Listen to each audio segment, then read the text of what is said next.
ya, pendekatan PLS gitu ya, atau juga pendekatan multivariat ya dengan beberapa alat ya, diantaranya dengan Watt PLS ini Bapak Ibu. Nah untuk AMOS udah Pak, kira-kira? Untuk AMOS belum ada, Prof. Belum ada ya. Nah jadi nanti kita, saya kira 6 atau 7 nih Pak pertemuannya. 7, Prof. Ya, Satunya UAS, Prof. baik Pak. Nah jadi kita nantinya menggunakan alat analisa yaitu Watt PLS, kemudian juga AMOS. Untuk Lisrel udah juga. Kemarin kita EViews, Prof. EViews Smart PLS, Prof. EViews dan Watt apa ya, Smart PLS Pak ya. Ya, Smart PLS, Prof. Oke. Jadi kita Watt PLS dan juga AMOS ya. Nantinya juga kalau kita tambah juga dengan ini ya, kita tambah juga dengan Israel ya. Nah, jadi 3 topik itu dalam hal ini giliran saya. Kemudian juga Bapak Ibu, nantinya saya ingin kelas kita ini harus ada output atau juga outcome luarannya, yaitu tulisan ya. Jadi tulisan nantinya bisa kita kerjakan dari sekarang ya untuk pemenuhan nilai UAS ya. Jadi nanti UAS-nya kita menggunakan pendekatan paper ya. Jadi Bapak Ibu tulislah paper gitu ya per orang gitu ya.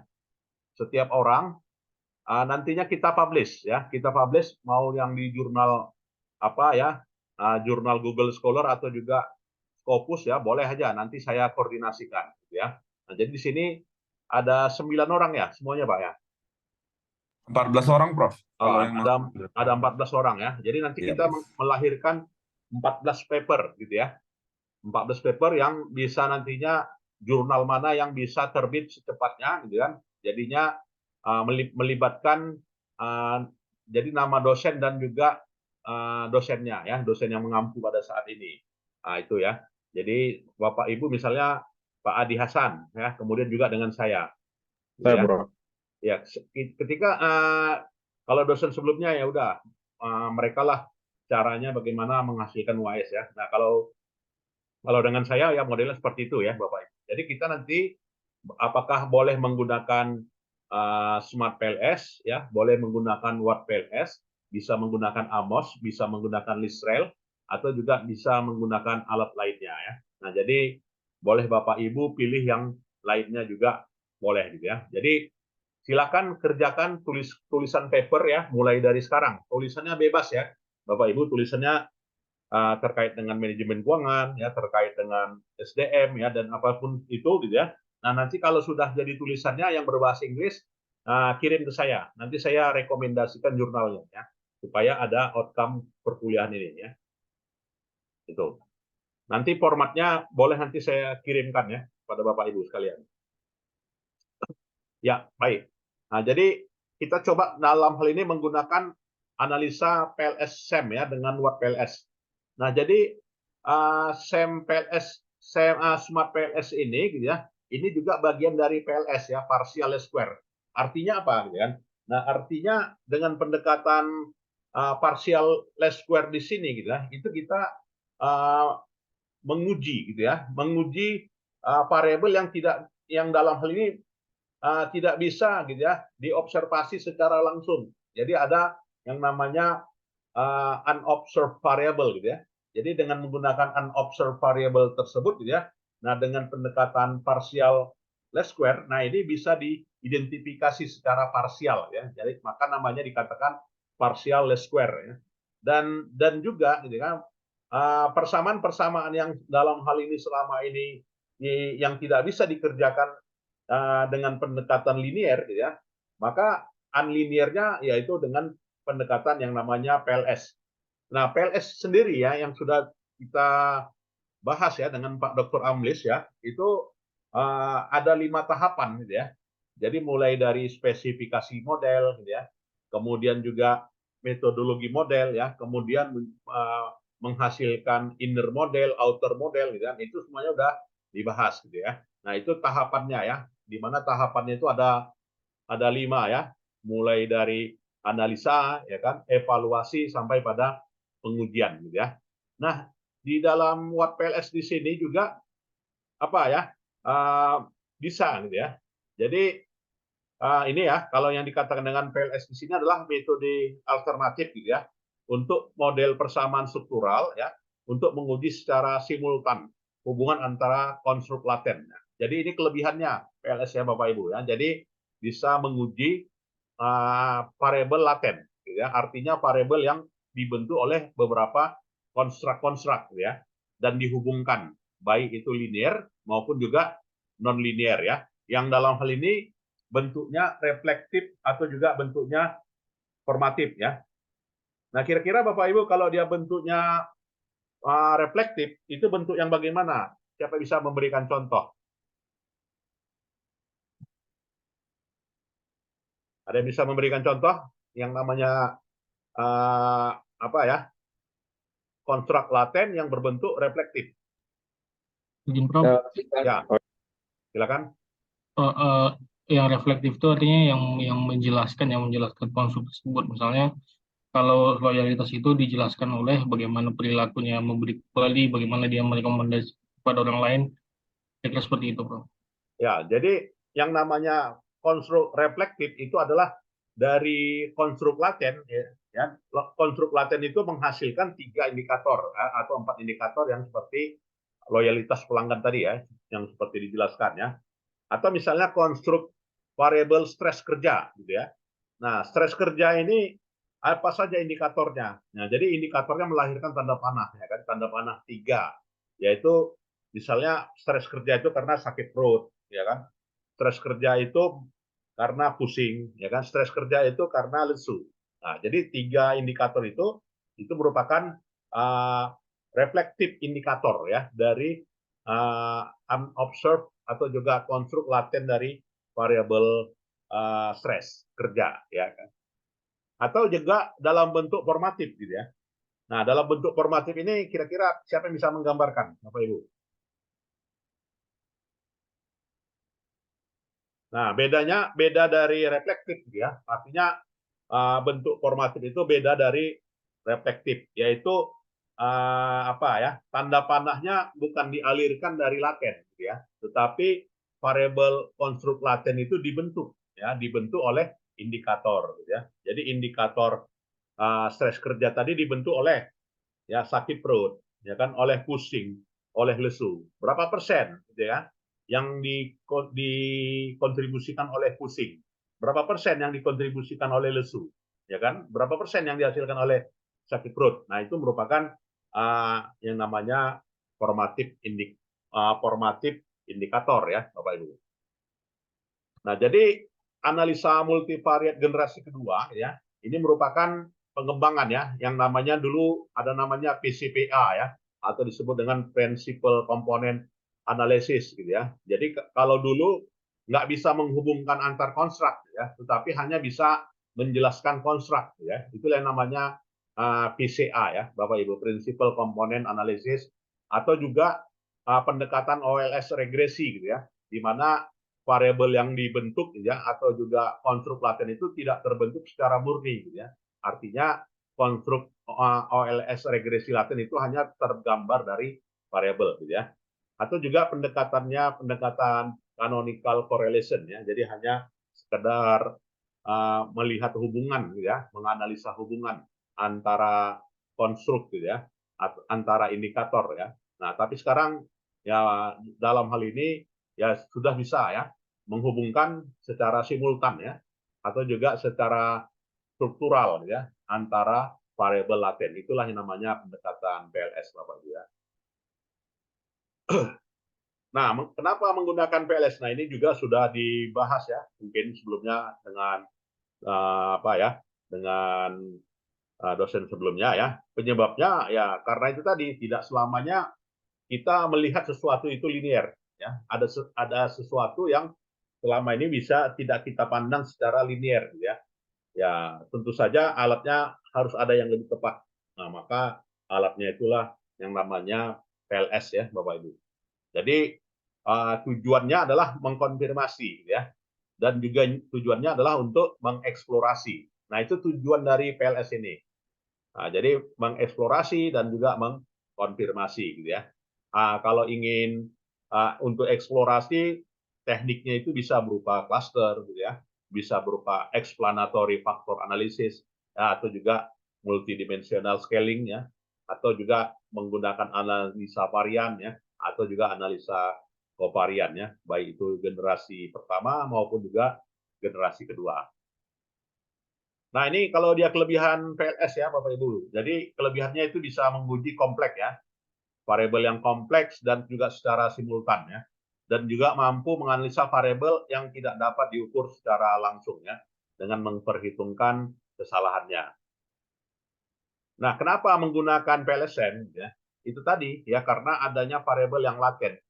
Ya, orang bilang, ya, bahaya laten. Nah, kira-kira bahaya laten itu apa? Ya kan, bahaya yang tidak nampak tetapi ada, gitu kan. Begitu juga variabel laten, ya, unobserved, gitu ya.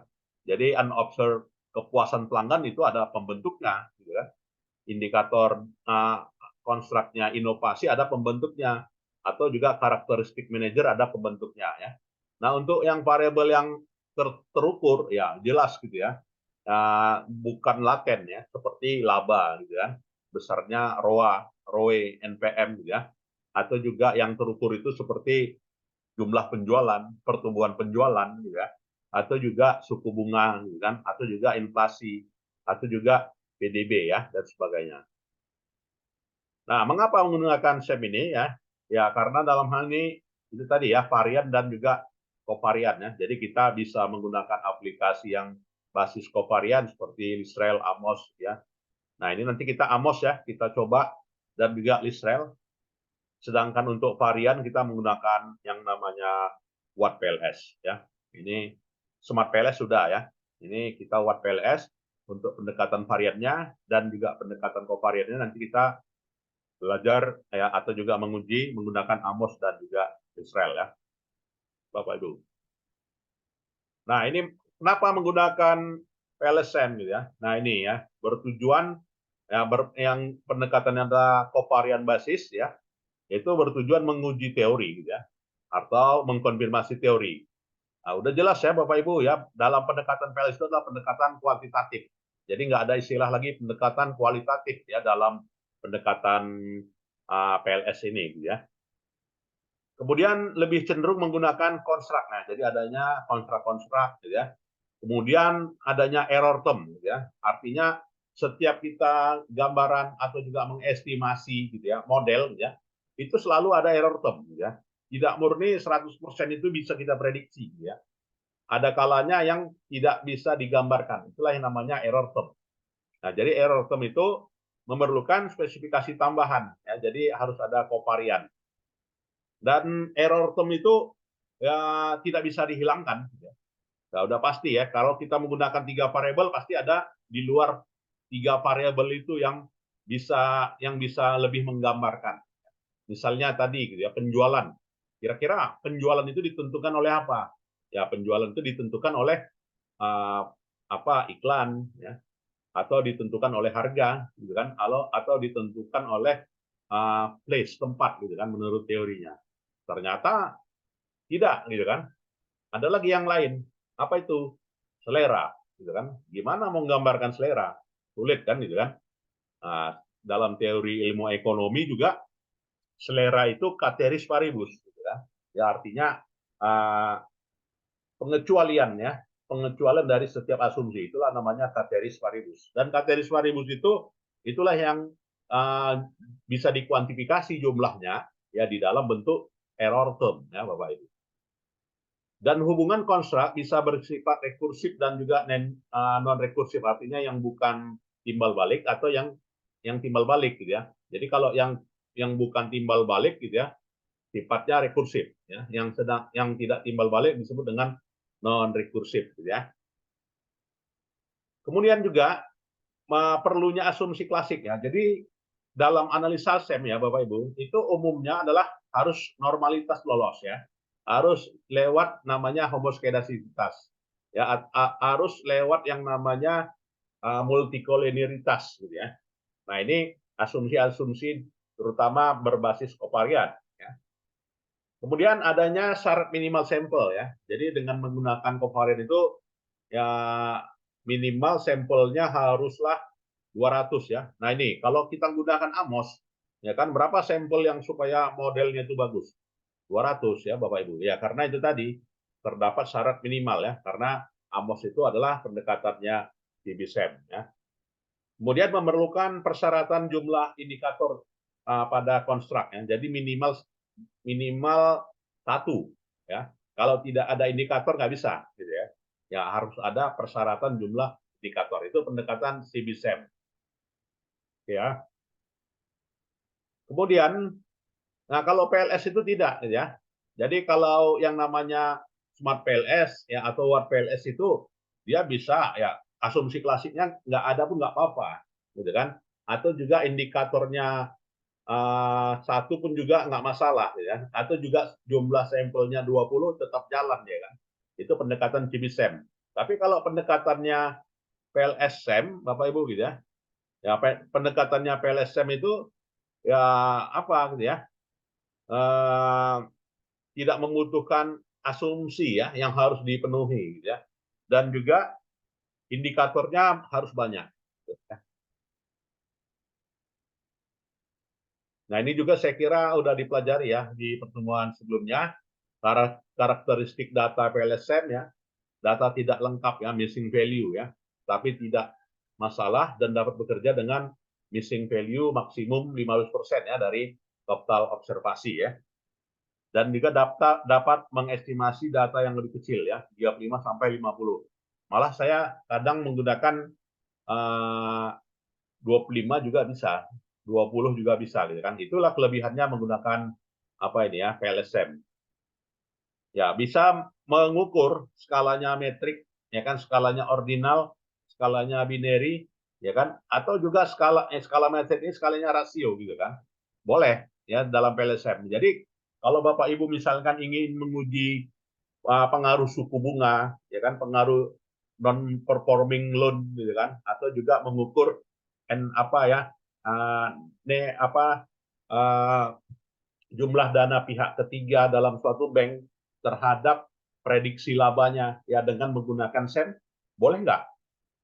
Jawabnya boleh gitu kan ya, karena skala pengukurannya ya bisa menggunakan metrik ya, bisa menggunakan ordinal. Nah ini kelebihan SEM ya. Jadi kalau untuk data sekunder boleh nggak? Boleh gitu ya. Nah ini jawabannya terkait dengan karakteristik data PLSM ya. Kalau kita ingin menguji dengan pendekatan dengan menggunakan skalanya adalah skala metrik ya, skala rasio, Bapak Ibu. Nah, di dalam Smart PLS gitu ya, ini adalah aplikasi yang dikembangkan oleh apa ya, di Toledo ya, University of Toledo ya. Jadi oleh Profesor Knock ya yang mengembangkannya. Nah, di dalam apa ini ya, di dalam Word PLS ini ada 6 langkah tahapannya. Tahapan yang pertama adalah mengkonseptualisasi model ya. Jadi kalau kita menggunakan Word PLS harus kita tentukan dulu indikatornya mana. Ya kalau kita ingin menentukan indikator apa tadi, misalnya stres kerja. Ya apa indikator stres kerja? Nah, tadi ada 3 ya gitu kan. Nah, tentukan itu. Nah, jadi kita tentukan dulu. Kemudian apakah reflektif dan juga formatif. Nah, jadi kita pilih misalnya pendekatannya adalah pendekatan formatif atau pendekatan reflektif. Sah-sah aja ya, Bapak Ibu. Ya, kemudian menggunakan metode analisa algoritma. Nah, jadi menggunakan metode algoritma itu adalah pendekatannya author model. Nah, ini Bapak Ibu jelaskan nantinya di hasil ya. Jadi pendekatan author model itu pendekatan algoritma ya. Begitu juga inner model gitu ya. Dan juga ada menentukan metode resampling. Nah, itu ya. Kemudian ada menggambar diagramnya. Ya, artinya arahnya kemana ya dari satu latent variable ke latent variable yang lain ya, ada diagram jalurnya ya. Dan pada akhirnya adalah tahapannya tahapan evaluasi model ya, Bapak Ibu. Nah, inilah kita lihat tahapan yang pertama ya. Jadi ketika kita menggunakan Word PLS gitu ya, itu kita konsep dulu ya, kita konsep dulu latennya ya. Misalnya konstruk reflektif, apakah kita bentuknya menggunakan konstruk reflektif atau juga konstruk formatif. Nah, kalau dia konstruk reflektif itu, nah ini gitu ya. Jadi sebuah latent variable refleksnya apa? Refleksnya indikator pertama, refleksnya indikator kedua, refleksnya indikator ketiga. Ya, misalnya tadi apa ya? Motivasi gitu ya. Ya, saya nggak tahu itu teori motivasi ya apakah menurut Heisenberg ya atau menurut McClellan gitu kan. Nah, itu Bapak Ibu yang tahu gitu ya. Jadi terbentuk oleh apa motivasi itu? Jadi motivasi itu menurut teori pertama adalah ini, yang kedua adalah ini, yang ketiga adalah ini. Nah, itu namanya konstruk reflektif gitu ya.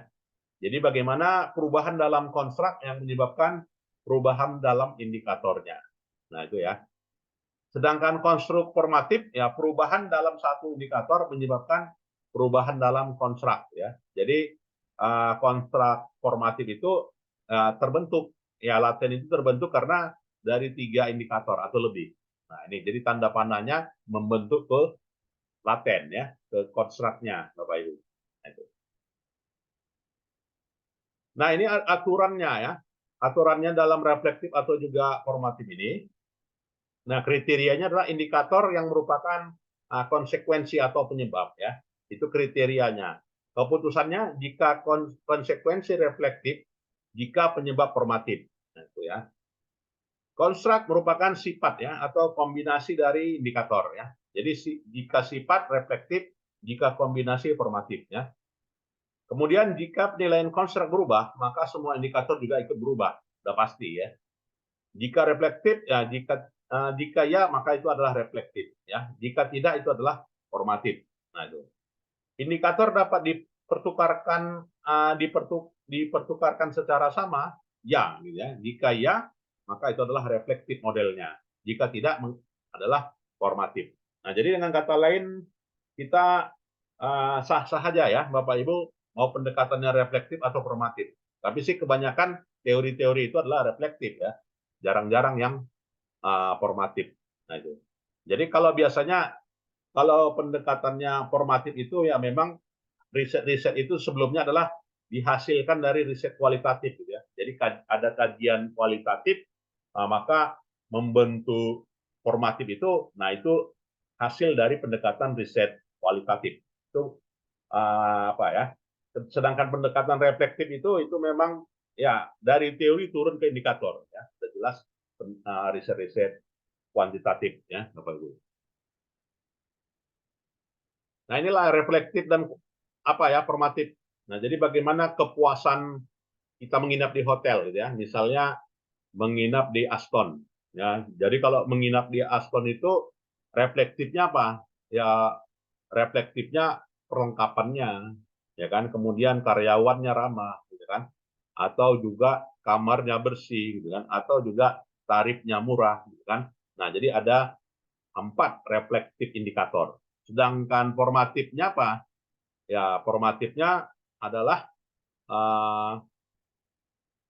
maka kepuasan itu akan saya sarankan ya. Karena adanya saran dari teman itulah, maka saya akan menyarankan ya karena saya puas gitu kan. Atau karena saya puas itu maka saya akan menginap lagi. Atau karena saya puas dengan suatu menginap di hotel itu maka saya akan merasa nyaman ya. Atau juga karena rasa puas itu secara menyeluruh menyimpulkan kepuasan ya terhadap hotel tersebut. Nah, ini dikatakan dengan indikator reflektif ataupun juga indikator formatif ya. Tapi kalau menurut saya ya berdasarkan beberapa aplikasi statistik itu kebanyakan pendekatannya adalah pendekatan reflektif ya Bapak Ibu. Nah, dalam menentukan model ya, yaitu pendekatannya algoritma. Ya, jadi pendekatan algoritma, yaitu mulai dari regresinya, gitu kan, kemudian juga dan tahapan lainnya, ya, tahapan menghasilkan model warp, ya. Jadi warp itu lengkung artinya, ya. Nah, ini beberapa menu ya, nantinya bisa dijalankan ya di dalam apa ya? Ini tampilan menunya, ada tampilan menu save ya, tampilan menu close ya. Dan tahapan yang keempat adalah menentukan metode resampling ya. Jadi umumnya ada dua metode resampling ya, yaitu menggunakan bootstrap dan juga metode jackknifing. Ya, jadi untuk bootstrap itu lebih dari 100. Jackknifing itu untuk yang kurang dari 100. Ya, pada tahap WordPLS yang versi 5 ya ada tambahan sampel yang di atas 500. Nah, kalau sekarang WordPLS versi 8 ya, 1000 pun bisa gitu ya. Nah, jadi sekarang tahap WordPLS itu ada versi ke-8 ya. Jadi sampel yang 1000 pun bisa ya. Jadi kalau untuk Bapak Ibu yang mau apa ya, mau menyusun disertasi, kemudian pendekatannya pendekatan menggunakan sampel ya, saya menyarankan pilihlah sampel yang banyak ya. Jadi mau 1000 lebih bagus ya kan, karena apa? Alat statistiknya juga kuat untuk itu. Ya, jadi bisa menggunakan WordPLS, apalagi Smart PLS ya. Amos juga ya. Kalau observasinya sampelnya 1000, gunakan Amos pun bagus ya, Bapak Ibu. Ya, tahap 5 menggunakan diagram jalur, ya, menggambar diagram jalurnya. Jadi yang mana X, yang mana Y, gitu ya. Nah, itu diagram jalur. Kemudian adalah evaluasi model. Ya. Jadi dalam evaluasi model kita menentukan reliabilitas, ya, reliabilitas dan validitas dari indikator, ya. Kemudian evaluasi model struktural kita melihat goodness of fit, ya. Jadi goodness of fit itu nanti banyak kriteria ya, Bapak Ibu, di dalam WordPLS ini. Saya beberapa tulisan saya juga pernah dimuat ya menggunakan WordPLS ini dan banyak yang accepted ya.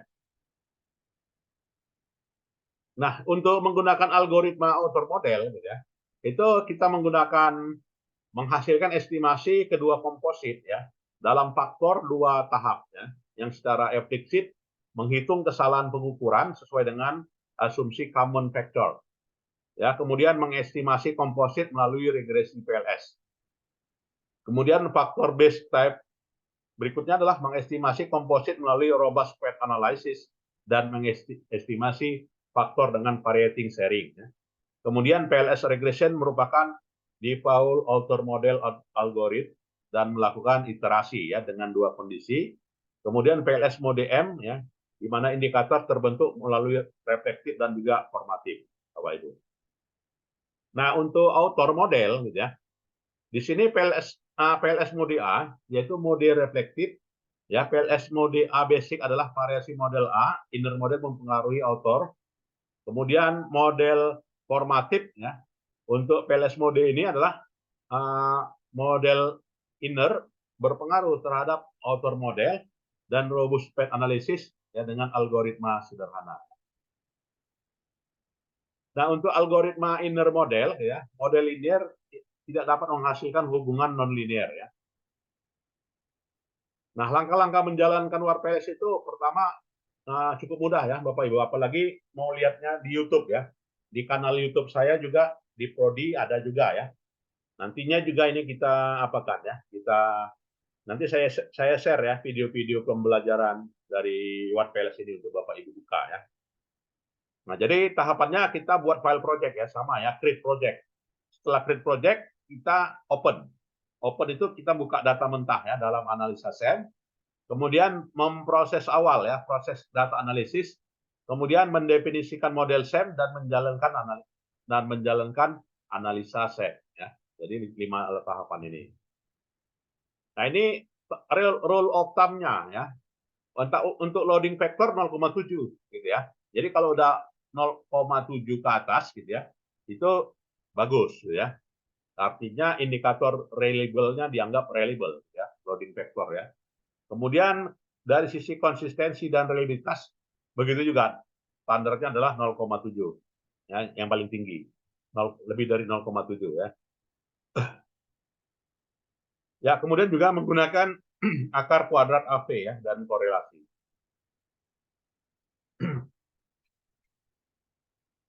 Ya, kemudian dalam evaluasi pengukuran, nah di sini kita menggunakan evaluasi pengukurannya, apakah X1, X2, X3 berpengaruh terhadap Y, gitu ya. Nanti langsung diturunkan dari nilai p-value-nya.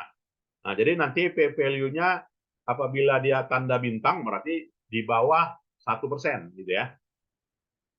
Jadi kita kalau dia satu di dalam pengukuran apa ya Watt PLS ini ya itu signifikan dikatakan apabila di bawah 1% gitu ya.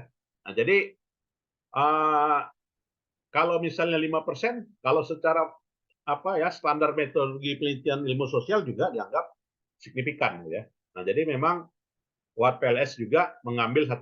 Nah, derajat signifikansinya. Jadi kalau udah katanya signifikan, ya maka nanti P value-nya langsung dimunculkan angka, ya, tandanya seperti ini ya. Jadi P kurang 0,01. Ya, kemudian juga yang lainnya. Jadi kalau misalnya tidak signifikan, maka P-nya lebih besar daripada 0,01. Nah, jadi standarnya Bapak Ibu adalah 1% ya, nilai level signifikansi ya, kriteria penerimaan atau juga kriteria penolakan dari suatu hipotesa.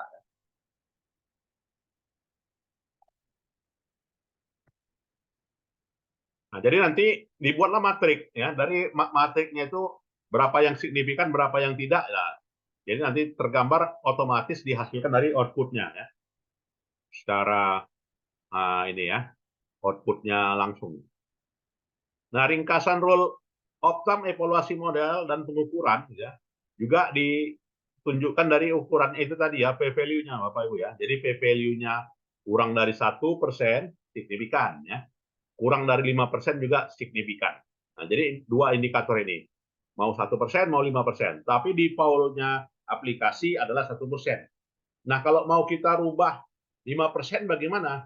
Bisa juga gitu kan, dari setting aplikasi kita setting 5% ya. Nah, boleh-boleh aja ya. Tapi default-nya 1%. Begitu juga collinearity kan ya, dari nilai varian inflation factor ya, atau dari nilai Durbin ya. Ya, dari varian inflation factor dan juga nilai tolerannya 5% ya. Kalau dia kurang dari 5%, maka bebas kolinearitas ya. Kalau dia di atas 5%, maka terjadi kolinearitas. Begitu juga nilai toleransi, nilai tolerannya ya. Kalau lebih dari 1, maka terjadi gejala multikolinearitas. Kalau kurang dari 1, tidak terjadi gejala multikolinearitas ya. Nah, ini prosedur untuk apa ya, mempertahankan atau menghapus suatu indikator formatif ya. Setelah kita tentukan pengujian ya, signifikansinya ya dengan menggunakan author model ya. Maka kalau dia signifikan, maka kita terima sebagai indikator. Kalau tidak, gimana? Ya, kalau tidak, maka tidak. Kalau tidak signifikan, maka dianggap bukanlah indikator. Nah, itu ya. Nah, kalau dia bukan indikator, maka dalam hal ini dalam indikator formatif gitu ya, itu author loadingnya harus kurang dari 5% ya. Jadi syaratnya itu ya, author loadingnya kurang atau sama dengan 5%, baru dikatakan dia sebagai indikator ya, indikator formatif terutama ya. Nah, ini penjelasan dari bukunya Hare ya, multivariate analysis. Nah, evaluasi dan pengukuran gitu ya. Jadi dalam evaluasi dan pengukuran ini kita lihat ini signifikan atau tidak ini kedua variabel BI dan ATT ini terhadap use. Ya, artinya behavioral intention ya dan juga attitude ya, perilaku yang berlangsung secara terus-menerus dan sikap berpengaruh terhadap test use. Ya, jawabnya adalah berpengaruh ya, karena nilai P value-nya tidak berpengaruh ya. Ya, tidak berpengaruh karena 0,023. Sedangkan attitude berpengaruh karena apa? Nilai P value-nya kurang dari 0,01 ya. Dan variasi hubungan antar variabel tergambarkan adalah 13% ya, ditunjukkan dari nilai R square ya. Jadi bukan muncul adjusted R square ya, tetapi R square. Tapi nanti di output output statistik menggunakan Excel-nya kita ambil aja nanti nilai adjusted-nya ya, Bapak Ibu. Nah, ini ukuran lainnya ya. Jadi ukuran lainnya menggunakan R square ya. Jadi kalau dia R square-nya di atas 0,7 kuat ya. Kemudian Q square. Nah, sama ya, di dalam Watt Smart PLS Q square ada, di Smart PLS Q square-nya juga ada.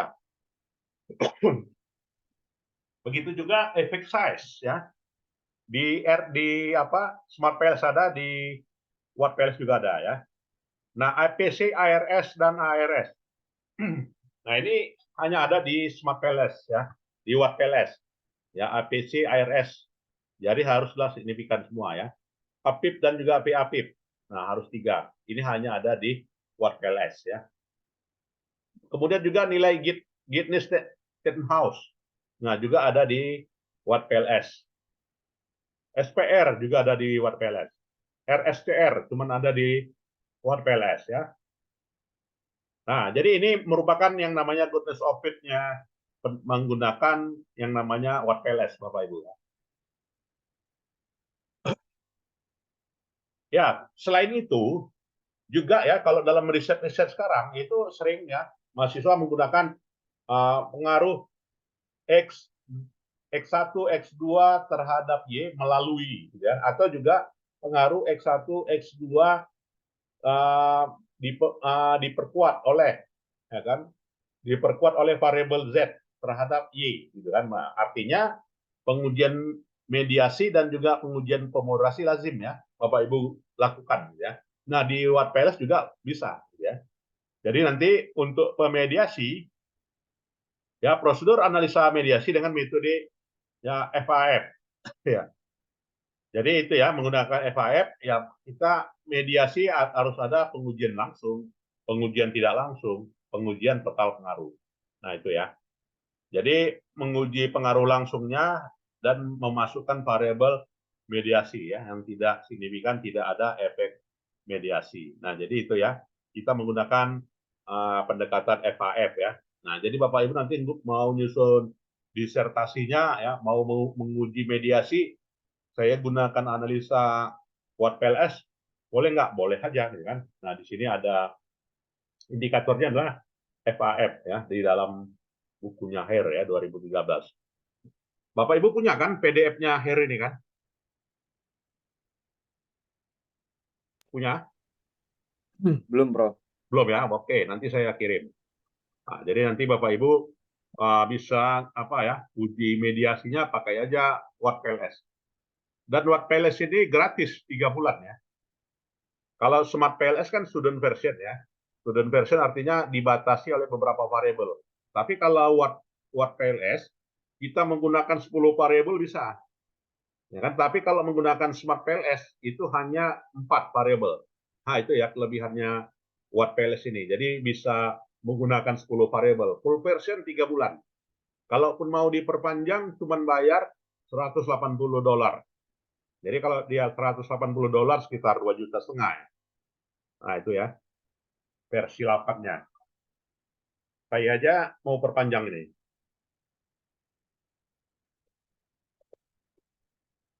Cuman kekurangannya Watt PLS ini Bapak Ibu apa ya? Tampilannya belum berwarna. Ya, kalau dia Smart PLS itu berwarna dia cantik ya. Nah, kalau ini belum berwarna ya. Saya belum tahu pengembangan versi 9-nya. Mungkin versi 9-nya udah berwarna, tapi belum keluar ya versi 9-nya. Dan inilah ya, jadi untuk pemediasi itu kita gambarnya ini ya. Jadi Bapak Ibu adalah menguji hubungan antar variabel, adanya variabel yang memperantarai. Nah, itu ya perlu kita garis bawahi. Variabel yang memperantarai hubungan antara X dengan Y, yaitu M. Nah, jadi variabel M inilah yang memperantarai. Bagaimana dia pengaruh langsung, bagaimana pengaruh tidak langsung, dapatlah total pengaruh. Jadi cara melihatnya adalah dapatkan koefisien unstandardized ya, pengaruh langsung berapa total, kemudian berapa pengaruh tidak langsung dikalikan, dapat nilainya, lalu ditotalkan, itu total pengaruh ya. Jadi total pengaruh tidak langsung adalah pengaruh tidak langsung, itulah FAF tadi ya, pengaruh tidak langsung dibagi dengan pengaruh total, dapatlah totalnya ya. Itu dikatakan pengaruh tidak langsung, indirect effect. Nah, itu ya. Ya, mungkin ada yang mau didiskusikan, silakan. Belum kita lanjut.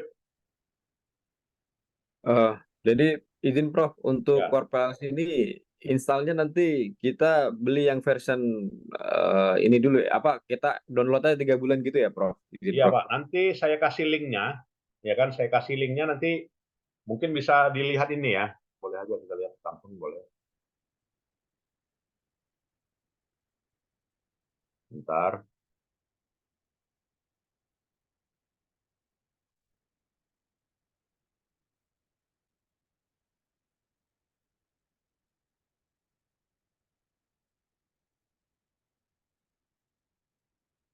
Nah, terlihat Bapak Ibu?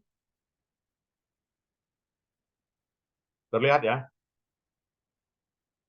Watt PLS masuk dari websitenya ini ya. Dari webnya, saya share linknya. Nah, itu.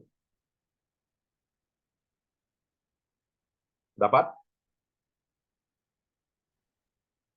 Ya, dengan aplikasinya, ya, download trial ya.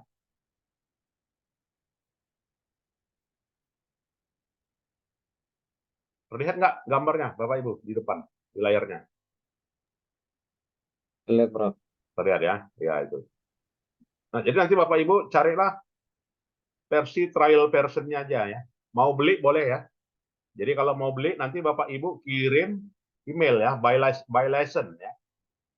Nah, by license kirim ke email sales ya, superscript.com. Nah, jadi kirim situ dengan nilai $170. Ya, jadi $170 sekitar 2.700.000 ya. Nah, 270 nanti biasanya bayarnya pakai PayPal atau juga pakai apa ya? Pakai apa biasanya bayar? Pakai PayPal ya. CC, Prof. Itu yang agak pas. Ya, jadi kalau saya biasanya pakai pakai aplikasi Korea, Pak. Walaupun Bank Mandiri udah bisa sekarang kan, Bank Mandiri dan BNI, tapi saya belum pernah coba. Ya kan kirim ke luar negeri. Dengan syarat saya seringnya pakai Senbi. Ya, kalau ada juga orang pakai Wise gitu kan. Ada orang juga pakai PayPal. Ada juga orang pakai banyak itu aplikasi sekarang ya. Jadi kita nggak perlu lagi antri ke bank ya, kirim, dan biayanya lebih murah malah ya, lebih murah. Kalau bank kirim 350.000 biaya kirim gitu kan, kalau aplikasi 180.000. Tapi kalau PayPal kirimnya potongan 6%, yang mahal juga itu Pak. Jadi kalau kita ngirim 2.800.000 kena PayPal 6%, udah berapa itu? Ya kan, 6% kali 2 aja 1.200.000 ya, mahal juga ya. 120.000 ya. Nah, jadi biasanya pakai PayPal ya. Nah, ini juga satu satu satu user, one person ya. Nggak bisa kita satu laptop, satu aplikasi, 2 laptop, 3 laptop gitu ya. Jadi harganya adalah harga satu laptop 170. Nah, itu Bapak Ibu.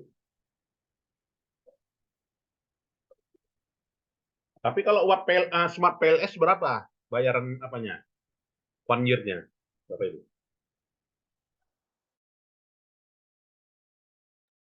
Ada yang bayar? Udah bayar? Buat PLS, Smart PLS. Pakai crack, Prof. Nah, pakai crack ya. Pakai crack lebih murah, Pak. Nah, cuman saya apa juga ya. Nah, boleh aja nanti boleh Bapak Ibu pakai crack dan nggak marah kok siapanya ya. Orang Jerman pemiliknya itu. Nah, jadi inilah Watt PLS Bapak Ibu bisa gunakan 3 bulan full version. Nah, ini kelebihannya ya. Jadi kalau mengakali gimana? Ya, mengakalinya kalau Bapak Ibu misalnya install yang versi 8, 3 bulan habis pindah laptop gitu kan. Jadi kalau ada laptopnya 3 ya bisa pakai 6 bulan, apa ya 9 bulan. Nah itu ya. Tapi kalau Smart PLS nggak bisa dia. Jadi nggak bisa kalau udah expired habis gitu kan. Nah kalau Watt PLS ini masih ilmuwan orangnya ya. Siapa ini ya? Uh, orangnya ini profesor di Toledo Amerika ya. Jadi dia mengembangkan dari kampusnya ya. Jadi tidak terlalu komersil seperti Smart PLS Bapak Ibu. Nah, itu. Ya, kemudian juga ini bahannya saya share ya.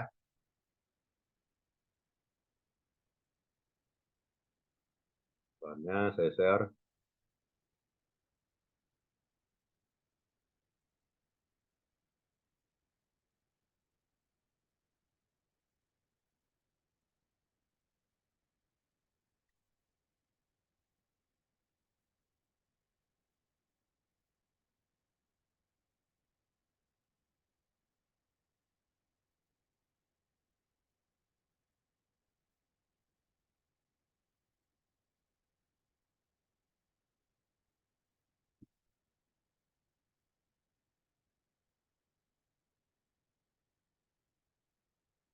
Nah, itu ya Bapak Ibu. Jadi harapan saya minggu depan udah diinstal ya, dan bisa kita mengerjakan papernya ya pakai WordPLS Bapak Ibu ya.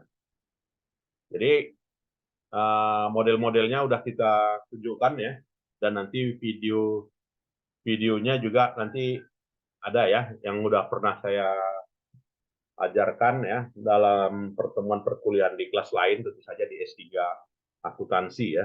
Nanti boleh juga saya share ya Bapak Ibu untuk linknya. Baik, ada lagi yang perlu didiskusikan, silakan.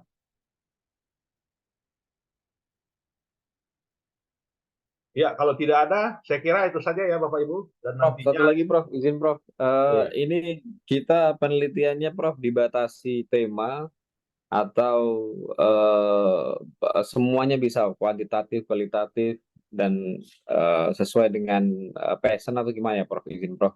ya Pak. Jadi kita boleh menggunakan pendekatan kuantitatif boleh, pendekatan kualitatif boleh. Yaitu menggunakan analisa apa ini ya, pakai Watt PLS.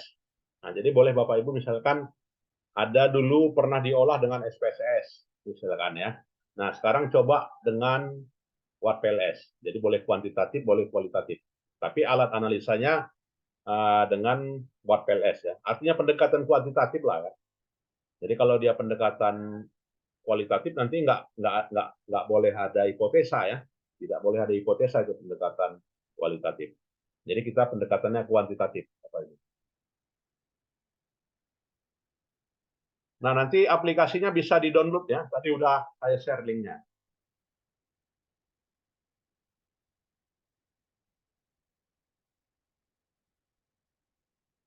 Nah, buka aja nanti dari situsnya Scriptworks ya.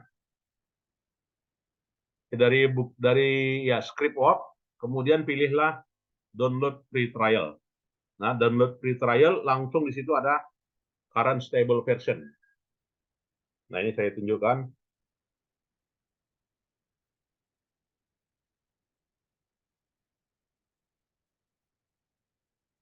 Nah, jadi nanti ketika Bapak Ibu masuk di download trial ini gitu ya. Ya, diklik download trial, langsung di sini ada versi 8-nya. Ini ada versi 7-nya. Ini versi MATLAB-nya ya. Artinya laptop itu harus ketika Bapak Ibu install yang versi 8, maka apanya ya, MATLAB harus terinstall juga di laptop ya atau di komputer. Dan kalau nanti menggunakan antivirus, MATLAB-nya ini apa ya? Dianggap virus, tapi bukan ya. Diidentifikasi. Nah, jadi bisa versi MacBook dan juga versi Office. Nah, itu Bapak Ibu ya boleh download ya. Versi 8, versi 7, versi 6. Nah, ini semuanya ada ya. Nah, ini. Ya, Mr. Koch ya. Profesor Koch dari Amerika. Baik, ada lagi Bapak Ibu yang perlu didiskusikan? Minggu depan nanti boleh saya runkan ya. Kita berikan contoh bagaimana mengeran variabel hubungan antara variabel independen terhadap dependen, kemudian menguji pemoderasi, gitu ya, penguji pemediasi ya, pengujian pemediasi ya, menggunakan WordPLS. Silakan ada yang mau kita diskusikan?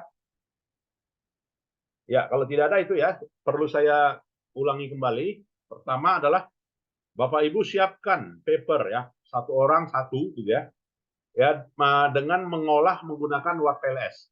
Mau data sekunder, mau data primer, boleh. Ya, nanti kita susun papernya, paper yang 10 halaman. Nanti ada contohnya saya berikan. Ya, 10 halaman atau lebih ya, kalaupun boleh. Nantinya kita publish ya. Kalau bisa publish yang murah meriah, yang cepat terbit ya, sehingga nanti nilai UAS-nya saya berikan di situ. Baik, ada lagi Bapak Ibu? Ya, kalau tidak ada, saya kira itu sajalah ya pertemuan kita di siang hari ini atau pagi hari ini, dan mudah-mudahan sehat semuanya ya, sehat selalu. Selamat pagi. Assalamualaikum warahmatullahi wabarakatuh. Terima kasih, Prof. Terima kasih banyak, Prof. Terima kasih, Baik, Bapak. boleh meninggalkan ruangan Bapak Ibu.